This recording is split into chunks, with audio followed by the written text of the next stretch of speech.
Simple सा system रखा हुआ है, घर का खाना खाते हैं, बाहर अंदर बहुत मुश्किल से साल में 2-4 बार सबब बनता होगा, अदरवाइज नहीं।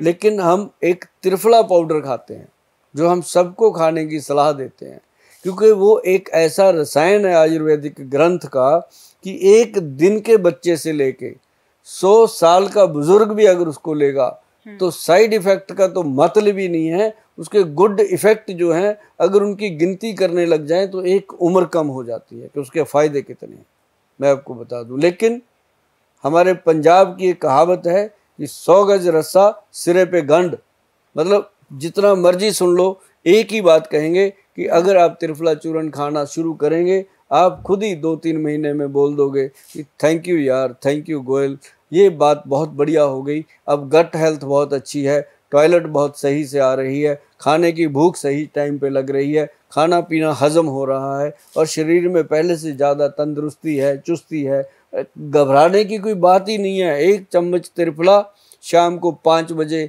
मर्दों के लिए, 1 चम्मच त्रिफला रात को पानी में भिगोकर सुबह खाली पेट पीना अपनी बहनों के लिए मैं बताता हूँ। अगर आप ऐसा करोगे तो आप जीवन भर तंदुरुस्त रहोगे। और इसको लेना कैसे है, 1, 2 और 4 की रेशो का त्रिफला लेना है, जिसके ऊपर लिखा हो वैद्यवान, और वैद्यवान लिखा है तो वो असली होगा, उस पर वैद्यवान नहीं लिखा उसका मुझे पता नहीं वो कैसा होगा। लेकिन वैद्यवान का जो त्रिफला है वो हमारी देख रेख में बनता है, हमारे वैद्यों की देख रेख में बनता है, और 40-35 साल का एक्सपीरियंस उसके अंदर है कि 1 हरड़, 2 बहेड़ा, 4 आंवला, इस तरीके से वो बनता है और कमाल की चीज़ बनती है।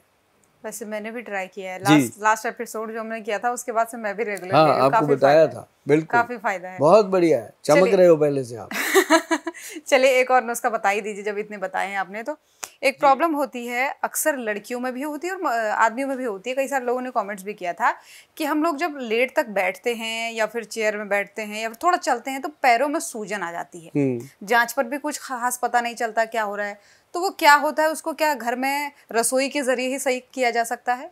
शुक्र है पहले तो एक लड़की किचन को रसोई बना चुकी, इसका मुझे खुशी है। आपने टोका था तो मैंने इसीलिए मैं सबको टोकता हूँ जो भी कहता है। मैं अभी आर्किटेक्ट लगा हुआ था, हमारा घर बन रहा है छोटा सा, उसमें कहता है जी मैंने ये किचन ऐसे बनानी है। मैं कहा तू जा यहाँ से, मैंने किचन बनानी नहीं। कहता है जी फिर किचन के बिना कहाँ जाओगे? मैं कहा मैंने रसोई बनानी है। हंस पड़ा वो, बहुत खुश हुआ, कहता है ये आज के बाद हम जो भी कोठी बनाएंगे उनको यही बोलेंगे कि रसोई बनानी है, किचन नहीं बनानी, क्योंकि रसोई में रस होता है, किचन में किचकिच होती है, ये बात कन्फर्म है। तो मैं आपको बताऊं, जो आपने मुझे सवाल किया है कि रसोई के अंदर क्या ऐसा होना चाहिए, छोटी सी चीज आप ध्यान में रखिए। जैसे मान लो आप सब्जी खरीद के लाते हो, ठीक है, बाहर सब्जी तो हम बाजार से लाएंगे ना, वो तो घर में नहीं बो सकते, है ना। तो सब्जी खरीद के हम लाते हैं, हमें ये तो पता नहीं है कि इसके ऊपर पेस्टिसाइड लगा है, इसके ऊपर दवाई छिड़की हुई है, इसके ऊपर कोई केमिकल है कि नहीं है। सब्जी वाले पे भरोसा करेंगे।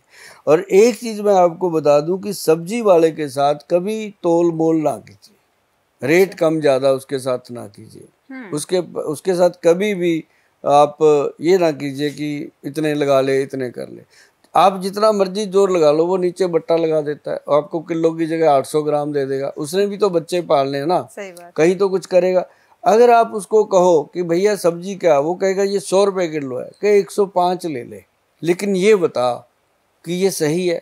उसको सब पता होता है, उसको। अब हमारे घर में सब्जी वाला आता है, उसको सब पता है कि यहाँ कौन सी, हमारे घिये को गले हुए ऐसे गलता है घिया, खाओ तो पता चलता है कि घिया मलाई जैसा हो गया। अब दूसरे से हम ले लेते हैं, वो पत्थर जैसा ही रहता है, चबाते रहो उसको।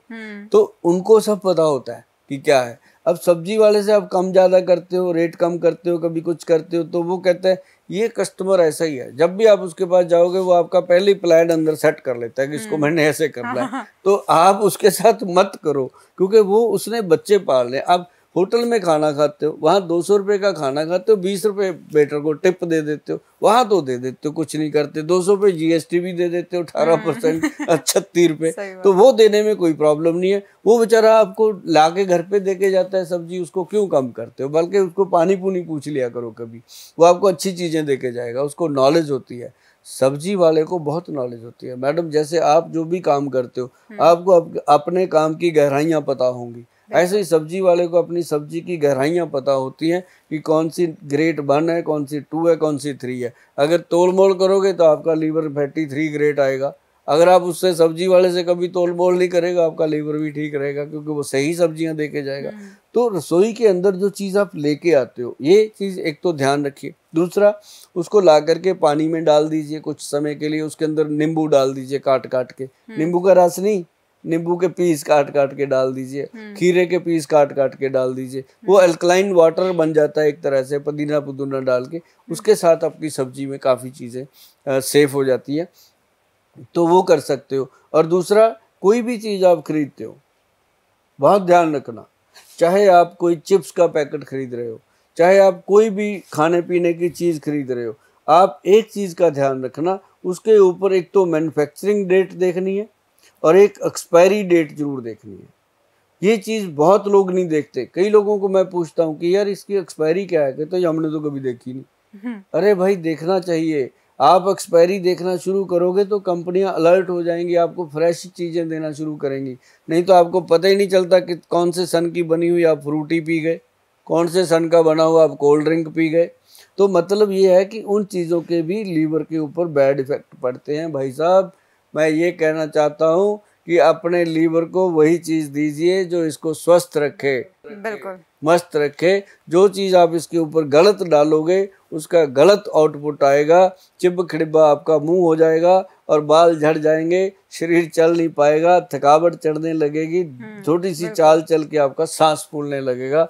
लीवर को तंदुरुस्त रखिए। और सबको बताऊं कि लीवर जो हमारे राइट साइड होता है और 1.5 किलो का पार्ट होता है, अपनी बॉडी में सबसे बड़ा पार्ट लीवर है। और जो भी हम खाते हैं उसके अंदर जाता है, पीते हैं उसके अंदर जाता है, उसकी फिर मर्जी होती है उसको कैसे कैसे आगे डिस्ट्रीब्यूट करना है। वो हमारी सेहत का मालिक है वो। और लीवर का ध्यान रखिए, अपना ध्यान रखिए, अपने बच्चों का ध्यान रखिए। बिल्कुल। और दर्शकों, इन नुस्खों का पालन नहीं करेंगे ना तो फिर डॉक्टरों के चक्कर ही लगाते रह जाएंगे, फिर ढूंढते रह जाएंगे। तो बहुत बहुत धन्यवाद गोयल साहब, आजकल इतने अच्छे नुस्खे देने एक बात के लिए। और बताऊं, आजकल जो डॉक्टरों का चक्कर है ना, आपने महाभारत में सुना होगा, वो अभिमन्यु वाला चक्कर भी हुआ है। बिल्कुल। अभिमन्यु तो शायद निकल सकता था, आज अगर डॉक्टरों के चक्कर में बंदा फंस गया ना, वो ना निकला।